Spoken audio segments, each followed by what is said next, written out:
Good morning again, students. So I'll be starting with the chapter 1 accountancy part 3, that is the financial statements of a company.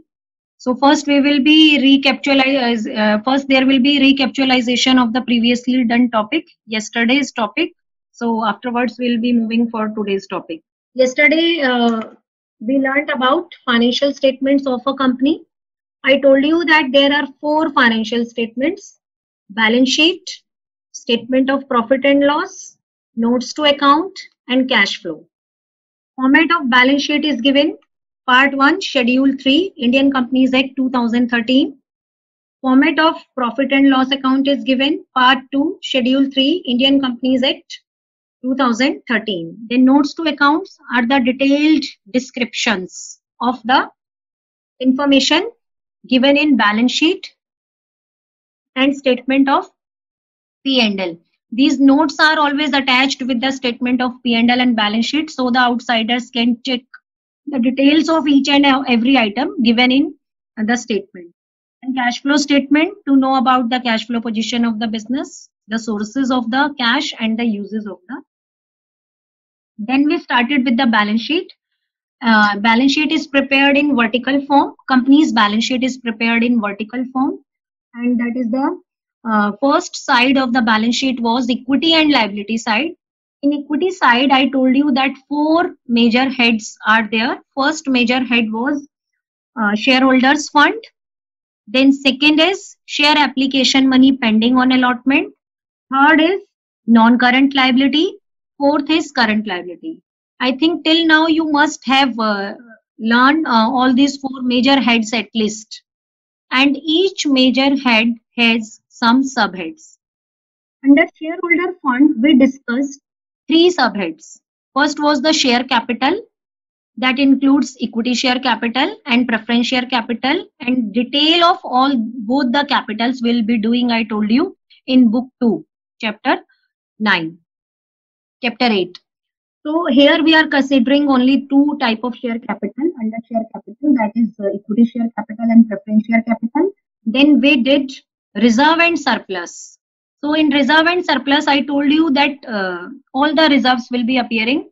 For that, I also gave you one sequence, that is the capital reserve, capital redemption reserve. At the end of the class, I'll be asking this sequence. I told you to learn it. Securities premium reserve, debenture redemption reserve, revaluation reserve, share option outstanding account, any other reserve where we can write general reserve or any other reserve, surplus, that is the balance of statement in P&L.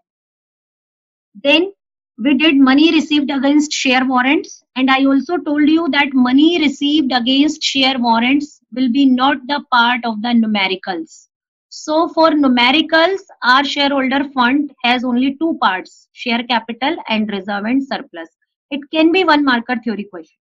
Then we did about the share application money pending on allotment. That is a non-evaluative topic, means will not be asked in the exams. Then we did non-current liabilities. In non-current liabilities, I told you further four subheads. Which four subheads? That is the long-term borrowings. Second is the deferred tax liability. Third is other long-term liabilities. And the fourth is long-term provisions. So we did all these four parts. In long-term borrowings, this is the subhead of non-current liability. The examples I had given you: debentures, bonds, term loans, public deposits, and other loans and advances. You have to learn all these examples along with their head and subhead. Then I told you that deferred tax liability is a non-evaluative topic, so need not to do it here. In senior classes, you will be doing this topic. Then we discussed about other long-term liabilities. Other long-term liabilities, I told you trade payables, which are having a period of more than 12 months or beyond the operating cycle. Two more examples I had given you: premium payable on redemption of debentures, then premium payable on redemption of equity. Okay, so the last subhead was long-term provisions. In long-term provisions, I gave you four examples. First was the provision for retirement benefits, like provident fund. Then the provision for warranty. Third is provision for gratuity. And the fourth, which was the last, is provision for encashment of earned leave. So see here we have done in yesterday's class. And note down one thing, that why I am repeating again and again all these things, because this chapter is all about learning.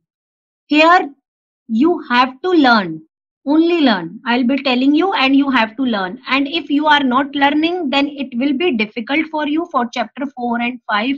Yesterday also I told you. That's why first 10 minutes of the class I have utilized in revising the yesterday's topic. Why? So that learning process can be in a better way. Okay, students. So try to learn. We'll be doing only a very small part on daily basis. We can take 1 or 2 class more for this chapter, because this chapter is a base for the other chapters. And you cannot learn all the examples in a day. So keep revising, keep learning on daily basis. So today's topic is current liabilities.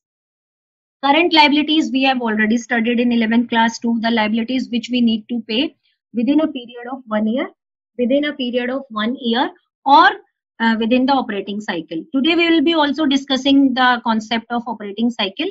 So current liability, earlier we were doing all together, like outstanding expenses, trade creditors, BP, income received in advance, all these were the current liabilities. But here in company, again, the current liability is a major head and it has 4 subheads. It has 4 subheads. Which 4 subheads? Short-term borrowings. It is the opposite of long-term borrowing. Remember that. Anything which we have taken for a long period, then that is, suppose debentures we have issued for 10 years, then it is a long-term borrowing. And one debenture we have issued for 1 year, then it is a short-term borrowing. But if only debenture is written, then it is always a part of long-term borrowing. So first subhead is short-term borrowing, then trade payables, then other current liabilities. This is very important. Other current liabilities, many things are here. Then the last is short-term provision. So first we'll be discussing here short-term borrowing. Short-term borrowing is any borrowing which the company need to pay within 12 months from the date of balance sheet or within the period of operating cycle. I told you earlier that after this topic we'll be discussing the concept of operating cycle. Then the examples of the short-term borrowing. How you have to write in your notebook, just write current liability, underline it, that is the major head. Under it write first short-term borrowing, and under short-term borrowing you need to write all the examples. So the complete balance sheet you are having in just 2-3 pages, so it will be very much easy for you to memorize it. So short-term borrowings, under it you can write the examples. Loan repayable on demand. Loans repayable on demand means whenever the lender will be demanding, we have to repay. With a short notice, he can demand his loan back, so we have to repay that. Then bank overdraft or cash credits from bank. Then loan from other parties, repayable within 12 months. Remember that loan. Suppose in question simply loan is given, no time period is mentioned along with that loan, then you have to consider that loan the long-term borrowing. Until or unless the time period is mentioned with loan, you will be considering it only the part of long-term borrowing. If it is short-term, then time period must be mentioned along with that loan, like loan for a period of 8 months. So it will be short-term borrowing. And if only loan is given, then it will be considered as long-term borrowing. So this is important point. Please consider it. Then deposits. And remember again, if public deposit is given, then it is a part of long-term borrowing. And if only deposit is given, then it is a part of short-term borrowing. So if there is any confusion, that's why two confusing concepts are there. So that's why I am explaining a comparative analysis of both side by side so that you are not confused. So if public deposits are given, then it is a part of long-term borrowing. And if only deposits are given, then it is a part of short-term borrowing. And other loans and advances. Yesterday I told you that in Companies Act, the last point will be always others. It means if any type of loans and advances which have not come in above 4 parts, then that will be categorized as others loans and advances, in bracket nature to be specified. So this is all about the short-term borrowings. 4 examples are there. 5 examples are there. Loans repayable on demand, bank overdraft or cash credit, loans from other parties repayable within 12 months, means not from bank, from other parties, private money lender, private financial institutions may be there, deposits and other loans and advances. Now the second is trade payable. Trade payable we have already done in 11th class also, but there we were taking them as a trade creditors and BP. In company, combinedly, they both are known as trade payable. So there are two examples of trade payable, creditors and bills payable, BP. But remember that if time period is mentioned along with the trade payables, like creditors, sometimes the creditors may grant us credit for more than one period. In that case, they will be the long-term trade payables. So they will be coming in the other non-current liabilities, not in the current liabilities. But what is the nature of trade payable? Mostly, the trade credit is provided for a period of 3 months or 6 months, maximum 3 months, because in bills of exchange chapter we did all the questions of 3 months, maturity period of 1 month, 2 month, 3 month of bills payable. So the nature of trade payable is current, but if time period is mentioned along with trade payables, like 2 years, then it will be non-current. Okay, so trade payables as well as it will be consisting of two parts, creditors and BP. Okay class, then third portion, which is the other current liabilities. It is very much important because it has many parts within. So other current liability means whatever the left out, which is not covered by these two, earlier two, that will be covered in other current liability. So out of all the parts, this first is very much important, current maturities of long-term debts.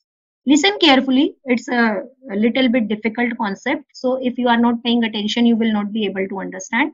So current maturities of long-term debt. Suppose you have issued debentures of rupees 5 lakh. And when you have issued on 1st April 2015. And they will be redeemed on 31st March 2020. Okay, you have issued on 1st April 2015 and those debentures will be redeemed on 31st March 2019. So 4 years, till 4 years, those debentures will become the part of non-current liabilities because repayment period is in 31st March 2020. But when we will be preparing the balance sheet of 31st March 2019, then now the debentures are need to be redeemed in the next year. 2020 is the redemption date. Redemption means repayment date. So now the period left is only 1 year. So in the balance sheet of 31st March 2019, those debentures will be shown under current liability, not the non-current liability. Before that balance sheet, for all the 3-4 years balance sheet, they will be shown in the non-current liability head under long-term borrowings. But now, the next year, we need to pay those debentures. It means their maturity is within 12 months of the date of balance sheet. So that non-current liability or long-term debt will become current liability for this year. So this is known as current maturities of long-term debts. Means the debts which were earlier long-term or non-current, but in this year they have become current. Why? Because in the next year they need not to be repaid. So in the year of 2019, those debentures will be considered as current liability and subhead will be other current liabilities. Major head will be current liability and subhead will be other current liability. And the term known is current maturities of long-term debts. Means the long-term debts which are to be paid in the next year. Earlier that were the non-current liability, but in this particular year that has become the current liability. Why? Because these will be paid out in the next year. So we are having only a 12 months period to pay them. So whenever 12 month or less than 12 month period is there, then that particular liability is the current liability. Okay students. So now next, any type of interest on borrowing. Any type of interest on borrowing. Remember that on borrowing, not on investment. I am telling you on borrowing. Interest accrued but not due on borrowing. You just memorize all the headings, need not to go in detail. Interest accrued and due on borrowing. Interest received in advance, any interest which you have received. Suppose you have granted a loan to someone and that particular person has given you interest received in advance. So any interest except interest on investment, interest on FD, that is because not a liability, that is an asset, you are going to receive that amount. So any interest accrued but not due, accrued and due, and income received in advance. Any income received in advance like commission received in advance. Okay, so anything, interest received in advance, any income which you have, rent received in advance, so that income will be also the part of other current liability. Here I am telling you the examples of other current liability, okay, which is the third subhead of current liability, income received in advance.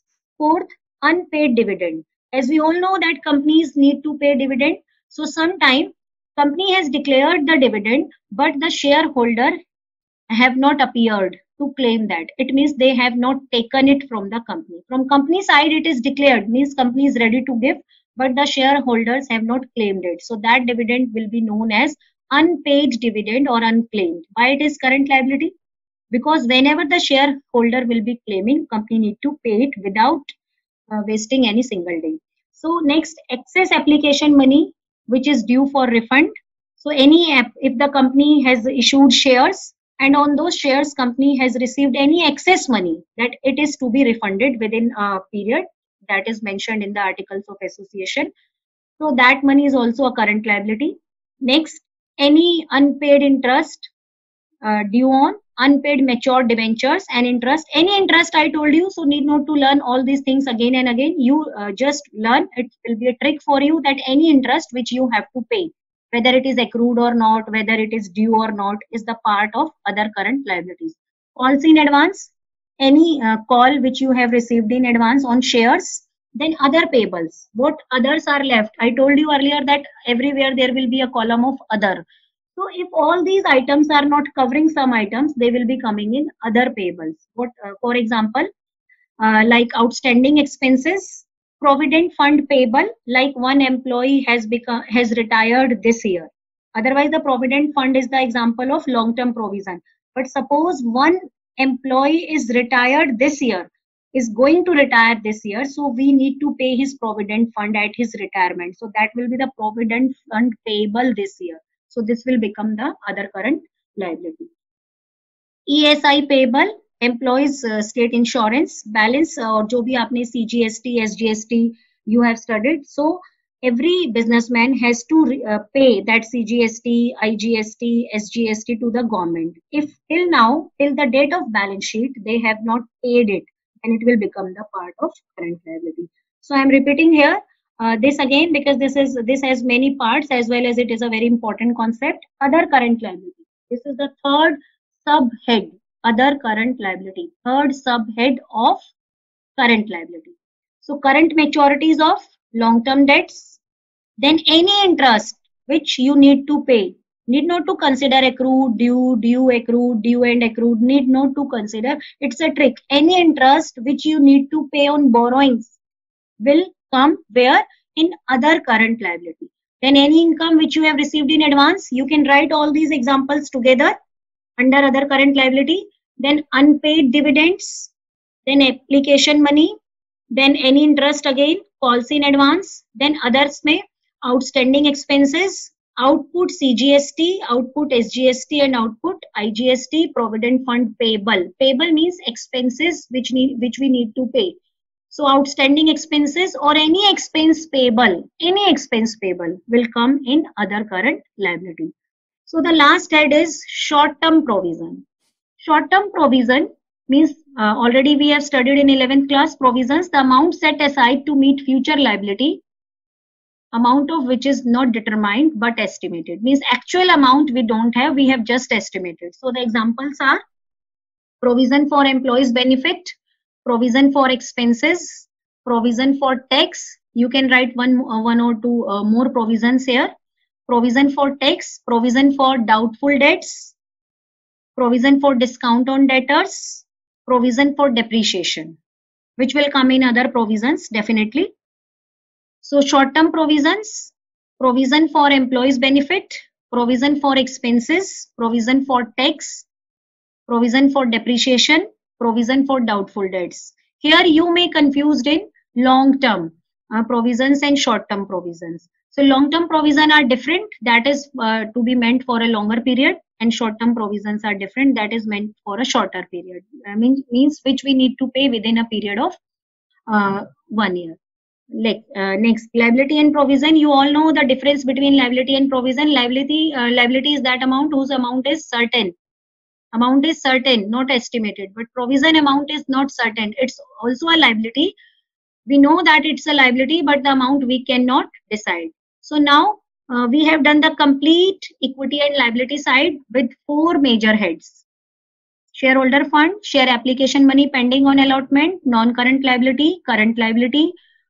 Share application money pending on allotment is not the part of your course. So today we did only the current liability. In current liability, I am going back for the complete revision of today's topic again, so that you people are able to stand it in a better way.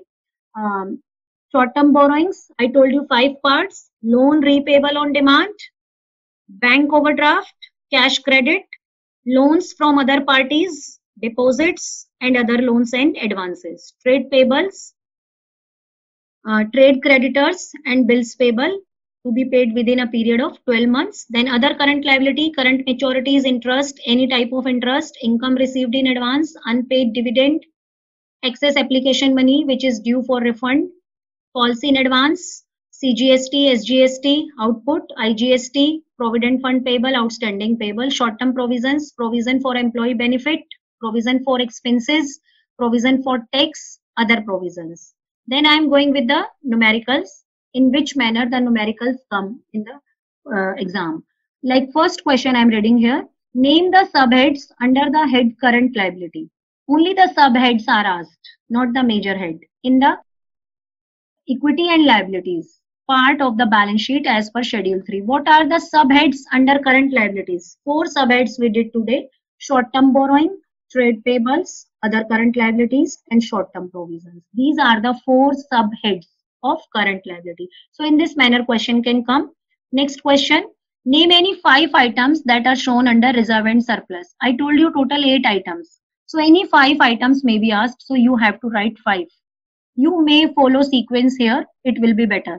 Capital reserve, capital redemption reserve, SPR, which is known as securities premium reserve, DRR, debenture redemption reserve, revaluation reserve. The next question, name any 4 items that are shown under long-term borrowings as per schedule 3. Long-term borrowings, any 4 items: debentures, bonds, term loan from bank, from other parties, public deposits and long-term loans and advances. Name any 5 items that are shown under other current liabilities as per schedule 3. Today only we did the other current liability topic. So the 5 items you have to write only: current maturities of long-term debts, interest accrued but not due on borrowings, interest accrued and due. So what is the difference in between 2 and 3? Everything is same. In second, it's accrued. Accrued means you have earned, but not due means the date has not come. Interest accrued and due means you have earned and the payment date has also come. So it will be known as interest accrued and due. Share application money refundable, which you have to refund. Then calls in advance. It is not necessary that these 5 you have to write. I told you around 10 examples. So any 5 you can write, with which, like, you can also write the output CGST, output SGST, output IGST, outstanding expense, any 5 which in which you are comfortable. So under which heads are the following items shown in the balance sheet of a company? This is the second type of the question. Here the heads are asked. So forfeited proposed dividend, this we have not discussed till now. So now the question number 12, give major heads under which the following items will be shown in the company's balance sheet as per schedule 3, part of the Companies Act 2013. So in this manner the question will come in 4 mark or 3 mark, half mark for each item. So in this manner you have to show your answer. You have to prepare 3 columns. In first column, yesterday I told you about this: item, then major head, then subhead. We will be discussing, I'll be asking questions from you people in the next class, but today I am explaining for better understanding. Okay, so trade payables, the major head of trade payable is current liability and subhead is trade payable.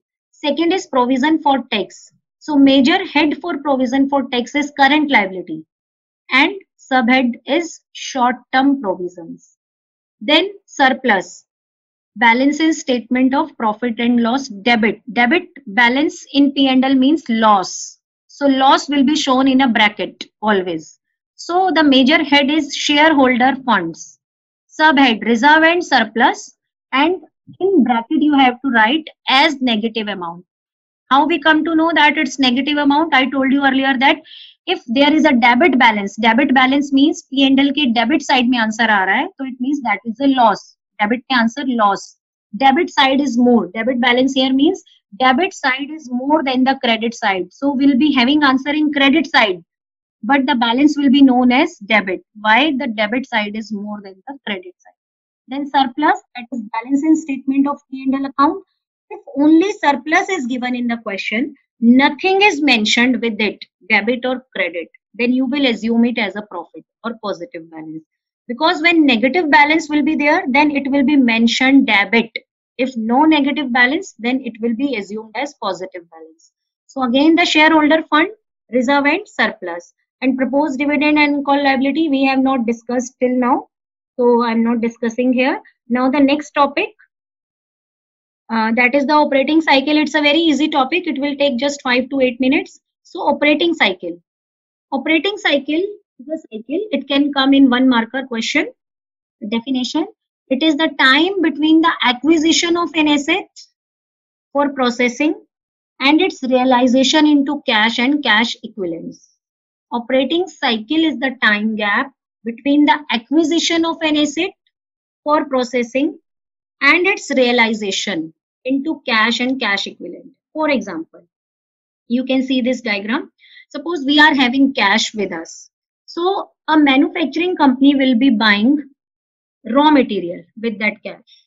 Okay, manufacturing company will be buying raw material with this cash. So it will take time in purchase of raw material. Suppose raw material is held for 3 months. Okay, then that raw material will be processed. Means processing will be done to convert it into finished goods. So it will also take time. Suppose it is taking a time of 4 months. So now the finished goods are ready, but they will be also kept in stock until the demand is raised from the market. Suppose we are keeping them in 2 months. All these are the estimated time period. Then the finished goods are sold and they are converted to trade receivables. Okay. So suppose the credit period, we have given them 4 months. Normally when we are selling goods, then the credit period is allowed, and suppose we have taken the credit period is 4 months. Now the trade receivables realized, converted into cash. So cash, so operating cycle is a period which is required to convert cash into raw material, then raw material to finished goods, then finished goods to sale, and sale is converted into trade receivables, then at last trade receivables are converted into cash.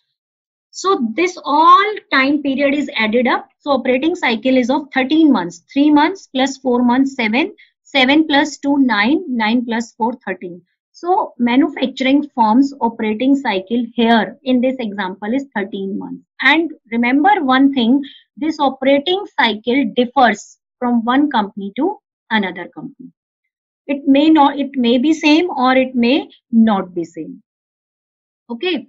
So to decide whether the liability is current liability or not, it depends on the operating cycle. Earlier we were using the definition that the liabilities which need to pay within a period of 12 months are current liability. Now for companies, you have to change your definition. Now the liabilities which are paid within a period of 12 months or within operating cycle are the current liability. Okay, within operating cycle, suppose the operating cycle is 18 months and we need to pay to creditors in 8 months, then it is a current liability. if the operating cycle is 18 months and we need to pay the creditors in 15 months, but within operating cycle, then it will be termed as a current liability. Why? It has crossed the period of 12 months. Then why it is current liability? Because this liability needs to be paid within a within operating cycle. So we have to consider two things: operating cycle and the 12 months. If the operating cycle is 8 months, means less than 12 months, then we will be considering the period of 12 months for bifurcating the liabilities into current liability and non-current liabilities. If operating cycle is more than 12 months, then we will be considering the period of operating cycle. For example, trade payables. Operating cycle is 10 months.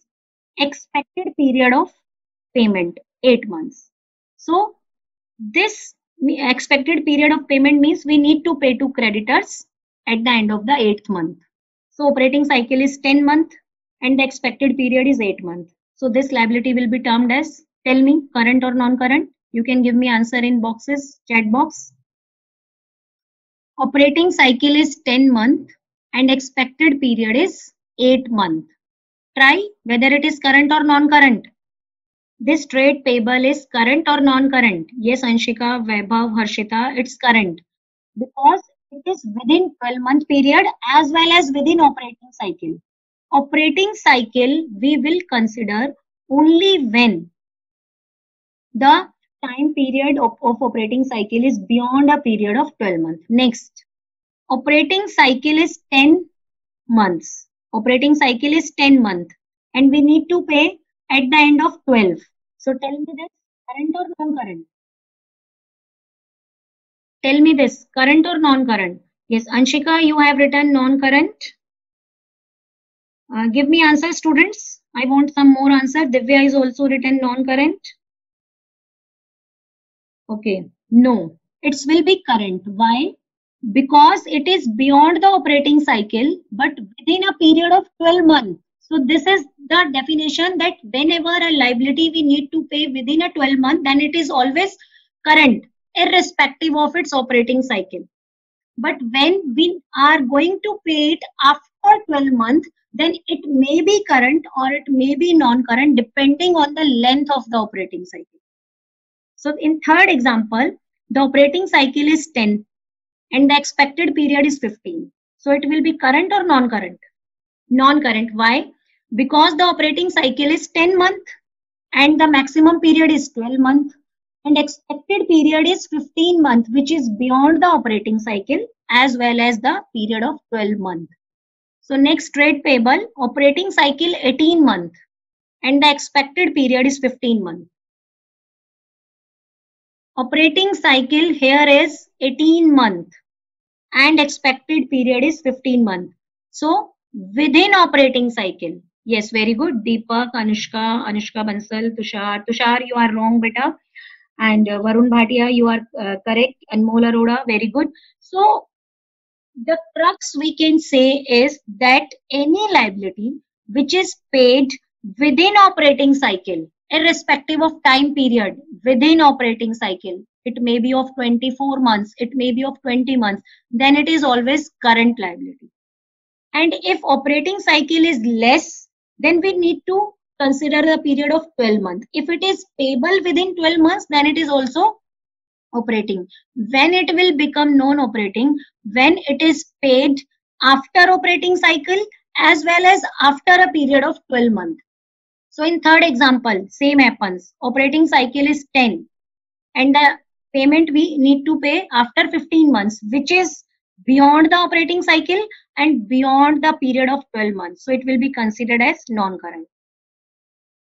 Trade payables, operating cycle 18 and the expected period is payment is 24. Yes, Anshika, Divya, you are wrong. And Pratham, Anushka, you all are giving me correct answer. Yes, the answer is non-current. Why? Because the operating cycle is 18 months and we are making payment at the end of 24 months. So this 24-month period is beyond the operating cycle as well as beyond the period of 12 months. So it will be considered as a non-current liability. Now some more question on this concept. One more question I am going to ask. So today we have completed the current liability, the equity and liability side of the balance sheet. So from next class, before going to the asset side, I would like to ask the complete heads with subheads from you. So anyone, Mike, I can unmute in next class, and you have to give me the all heads and subheads in proper sequence. And I'll be also giving you prizes for that, online prizes. Okay. So now I asking a question relating to the operating cycle. So in case one, operating cycle is 10.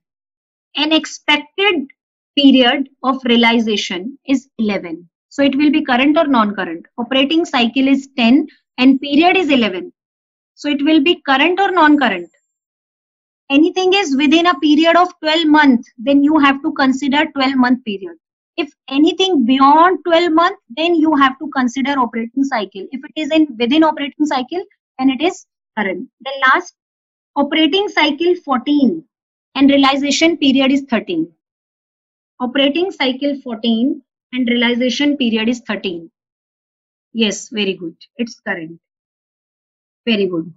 Okay, students, I think you all have understood the concept. So I am stopping the class here. Okay. So tomorrow we'll meet again. So keep revising and learning all the heads and subheads. Okay, students, goodbye to all.